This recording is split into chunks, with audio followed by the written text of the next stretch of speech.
I don't want to get married. I just wish I could marry myself. And I can tell you I'm super blessed. I have the best wife in the world. We have an amazing life. Building a family is the coolest thing ever. I will kill, rape, and die for Nicholas J. Fuentes. The young men that are lost, and if any young man is listening to this right now, like stop watching porn, stop, smoking weed, stop drinking endlessly. Charlie Kirk never had a kind word to say about me in his life. Now that he has died, I'll say some kind words about him.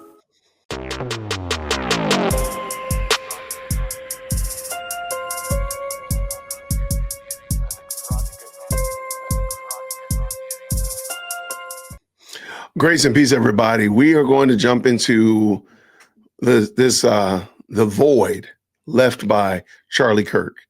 And lots of people are looking at Nick Fuentes as the next leader of the young, if you will, right-leaning generation.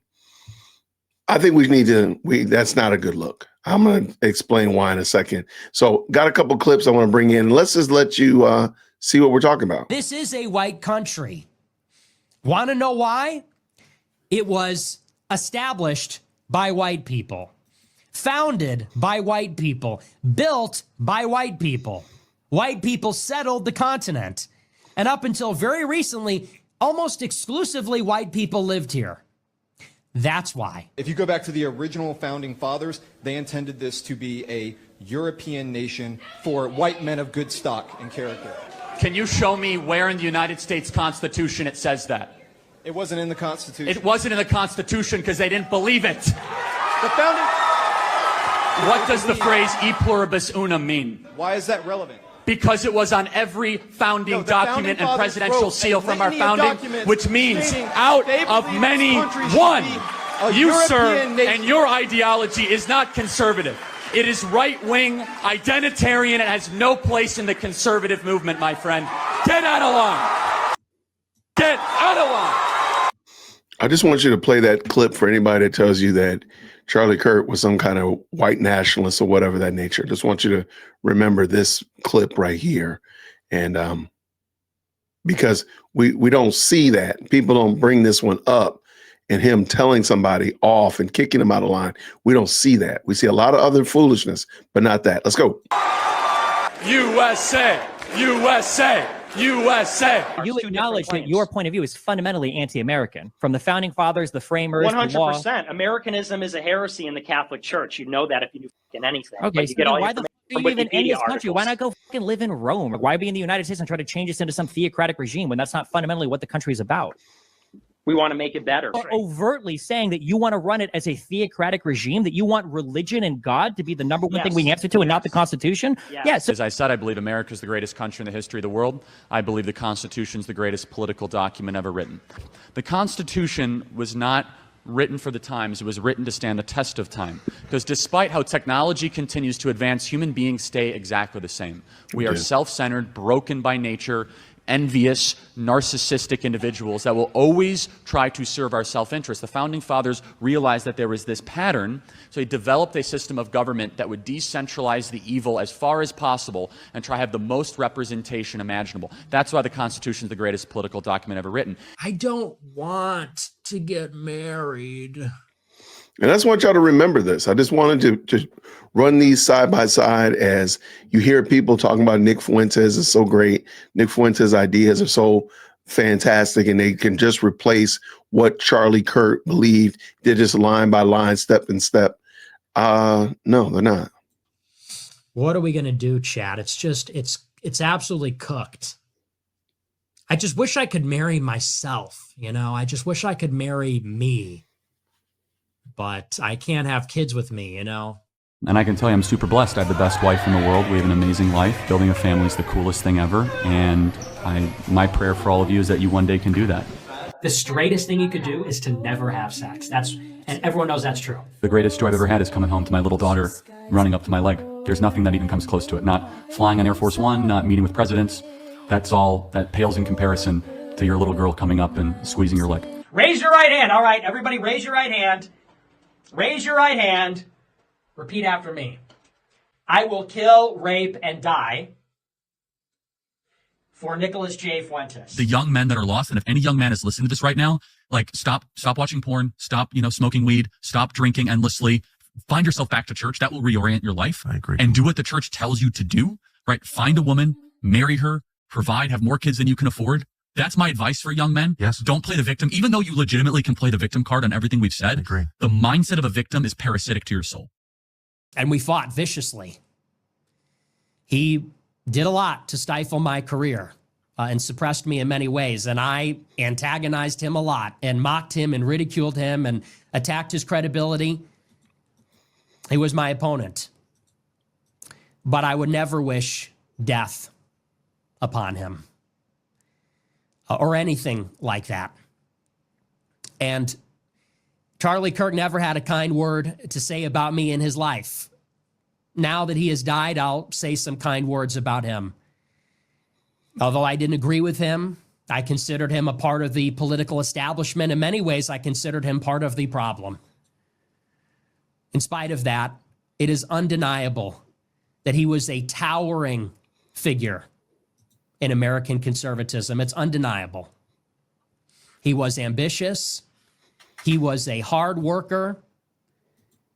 He did things I cannot do. A lot of people said after his passing, I saw some people make oblique references to it. They said, well, if Charlie Kirk was assassinated, now the far right will step up.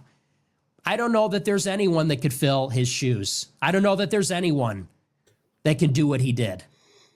He died at 31 years old and left a legacy that many people could not achieve in many lifetimes. He hosted a show 3 hours a day. He went and faced down his enemies in debate. He would take on almost any challengers. I say almost because he wouldn't debate me, of course, but nevertheless, would debate anybody, anywhere, stare them down, and people don't know how difficult that is. He would sit there for hours on any subject, and then he would return home from the command center and direct the largest youth organization, the most ambitious project in conservative politics maybe ever. And he did it all before the age of 31. An absolutely brilliant, sharp, fierce warrior for his values and his beliefs. And as I said, I disagreed with them strongly. I'll make no bones about that, and that hasn't changed. But you have to admire that this was a fighter, this was a worker, this was a champion, and above all else, maybe this is what I respected about him the most. We had our disagreements. Where we did agree is that he would go to these college campuses and proclaim the name of Jesus Christ. And ultimately, that is why he was killed. The gunmen that killed him, they hated him because of his defense of Christian morality. Charlie Kirk cannot call himself a Christian anymore. Sorry, you forfeited that. I do not want to hear, and you cannot allow Charlie Kirk to go to one more public event, one more question and answer, one more ask me anything, without being protested, without being shouted down, without being interrogated about this. This guy goes around from campus to campus in the most artificial and phony and fake way, talking about, oh, God made me very blessed that I control $500 million. Oh, I'm so blessed. I'm so rich and I'm so blessed. And oh, God's been so good to me. I'm such a Christian. Oh, the Lord gave me the Sabbath. I take Saturday off. You sit there and call yourself a Christian and then you make excuses for the genocide of 2 million people? Seriously? You stand there and purport to be an evangelist like Billy Graham? Oh, you're the latest Billy Graham? You're our generation's America's pastor? Why? Because you said the right words? Because you said, God bless, God bless. For Charlie Kirk to go on his show today and say, there is no forced starvation, here comes a rabbi to tell us why, without a shadow of a doubt, he is being paid by them. That is why he is doing damage control on their behalf, because he is on their payroll. And someone who is on the payroll of a foreign state making excuses for war crimes is not somebody that you can trust on anything. That's not somebody that you can take the good with the bad. How can anybody take him seriously as a Christian? How can you go up there and pretend to be a godly man? Why? Because you tell people to get married? Oh, look, I have my kid. You know, he posted the other day, he's on Fox and Friends, and his daughter runs up and jumps into his lap. And we're supposed to look at this carefully manicured public relations material and say, aw, what a family man. What a good Christian. He's practically a pastor, the way he evangelizes the young. Well, it's a good thing Charlie Kirk's daughter doesn't live in Gaza, because his daughter would have been fucking murdered.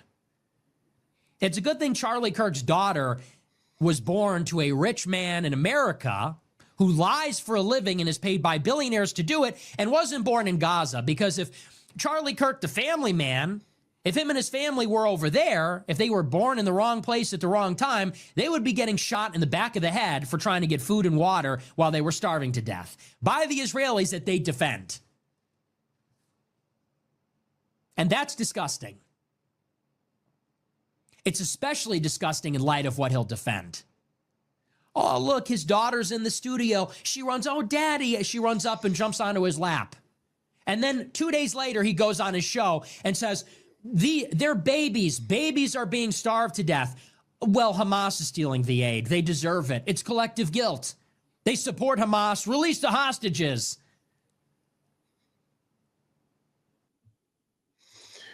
That's Nick Fuentes. And I just wanted you all to hear what he's saying, hear how he flip-flops, how he vacillates.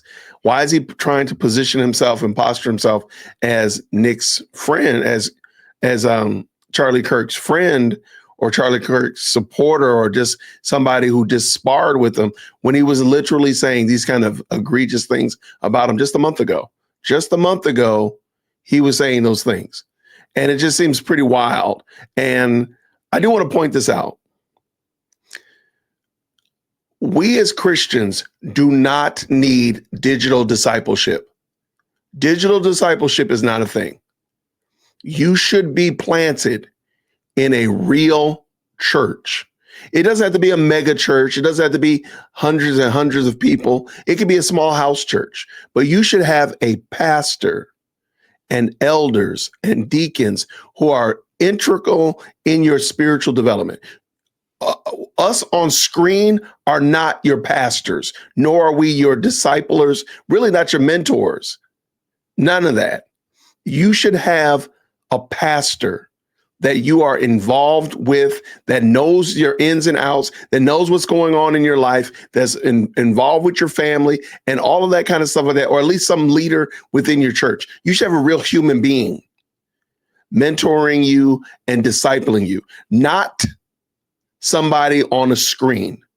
So this idea that Nick Fuentes is going to fill some gap in the quote unquote religious right or the Christian space is a misnomer. Go get in a church. He's a Catholic, for crying out loud. There's already a ton of problems with that teaching. DearWokeC@gmail.com. But no, the idea that you need a digital discipleship program, or it doesn't matter if you're not a part of a church, as long as you're engaged with people online, that is a misnomer, and it's a lie from the pit of hell. Find a good church. If it means that you need to drive a little bit further, move, whatever, find a good church and be a part of a good community of believers who are also walking alongside you to help you grow and mature in Christ likeness. Digital discipleship is not a thing. You need real human interaction. There's no reason for it. And especially if you're here in the United States, there's no reason not to do it.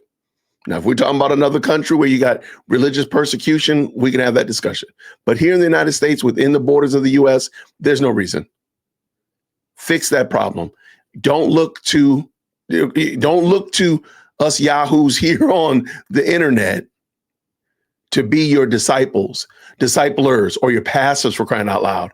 No, you need a real bona fide living and breathing pastor that is going to walk alongside you, that'll be there when you get married, will be there when your children are born, will be there with the ups and downs of your life. That's what you need. Thank you so much for rocking with me. I'll see you all soon. Grace and peace. Thank you so much for tuning in to another episode of the JWhit Podcast. If you enjoyed today's show, please do me a favor and hit me up with that 3-piece special. Like the video, subscribe, and of course, share it with somebody who would also enjoy this type of content. And make sure you leave a comment because I do pin the best comments to the top. So thank you so much for tuning in today. And until next time, everybody, grace and peace.